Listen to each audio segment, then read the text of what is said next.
Aryan sir, आपके लिए sir एक चैलेंज है सर। चैलेंज ये है कि ये क्वेश्चन पूछा गया है सर, इसको आपको 1 से 2 मिनट के अंदर सर आपको सॉल्व करना है। Okay sir. क्वेश्चन ये है सर कि cot alpha is equal to p upon q then find the value of something. हाँ सर, क्वेश्चन बहुत बढ़िया है। और सर इस क्वेश्चन को अगर आप पूरा सॉल्व करने जाओ ना सर, तो बहुत टाइम भी लगेगा सर और लेंदी सॉल्यूशन होगा। तो बच्चों को सर ऐसा टेक्निक मैं बता रहा हूँ जिससे कि 1 से 2 मिनट के अंदर क्वेश्चन को सर सॉल्व कर लेंगे और क्वेश्चन बड़ा आसान हो जाएगा, एकदम ईजी तरह से सॉल्व हो जाएगा सर, हार्ड लगेगा ही नहीं।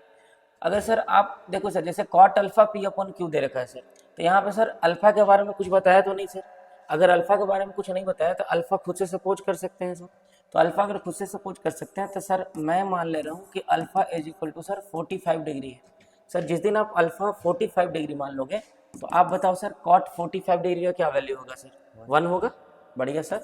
Cot 45 degree is equal to alpha का वैल्यू मैंने 45 डिग्री का सर पी अपॉन क्यू है सर, और इसका वैल्यू सर 1 है। और इधर आ जाएगा सर क्यू इज, देखो सर 1 है और 1 इंटू क्यू हो जाएगा, तो क्यू इज इक्वल टू क्या हो गया सर? पी हो गया। यानी सर पी और क्यू दोनों इक्वल है। अगर पी और क्यू दोनों इक्वल हो गए सर, तो मेरा क्वेश्चन क्या था सर? क्वेश्चन में देखो सर पी है और क्यू दोनों इक्वल है। मैं ऐसा सपोज कर सकता हूँ यहाँ पे पी और क्यू अगर इक्वल है तो कोई भी वैल्यू ही होगा सर। कोई वैल्यू होंगे तो मैं इस वैल्यू को सर 1 बोल दे रहा हूँ। इस वैल्यू को मैं क्या बोल दे रहा हूँ सर? कि 1 बोल दे रहा हूँ, कि मान लो सर 1 होगा। आप 2 3 4 कुछ भी ले लो, उससे कोई फर्क नहीं पड़ता है सर।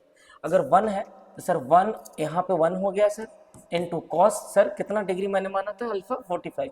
तो कॉस 45 क्या हो गया सर? 1/√2। माइनस क्यू का वैल्यू मैंने 1 रखा सर, साइन 45 डिग्री क्या हो गया सर? 1/√2।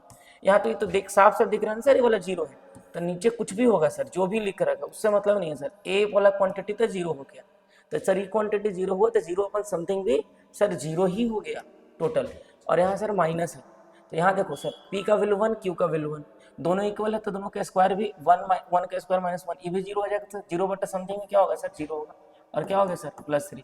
तो सर ये टोटल क्वांटिटी जीरो हो गया और सिर्फ एक सर 3 बच गया। सर ये क्वेश्चन तो सर 20 से 30 सेकंड में ही सॉल्व हो जाता। मैं तो समझा रहा हूँ बच्चों, अगर आप सॉल्व करोगे ना तो ये सर 10 से 15 से 20 सेकंड से ज़्यादा नहीं जाएगा, 10 से 15 या 20 सेकंड ही जाएगा, इससे ज़्यादा नहीं जाने वाला है। ओके, तो इस तरह का अगर आपको कंटेंट जानना है, पढ़ना है इस तरह से, तो आप चाणक्य एकेडमी को ऑफलाइन क्लासेस ज्वाइन करें, आपको बहुत बेनिफिट होगा। मैथ्स के साइंस और इंग्लिश हर एक सब्जेक्ट में आपको ट्रिक एंड टेक्निक से पढ़ाया जाएगा बच्चों। Thank you.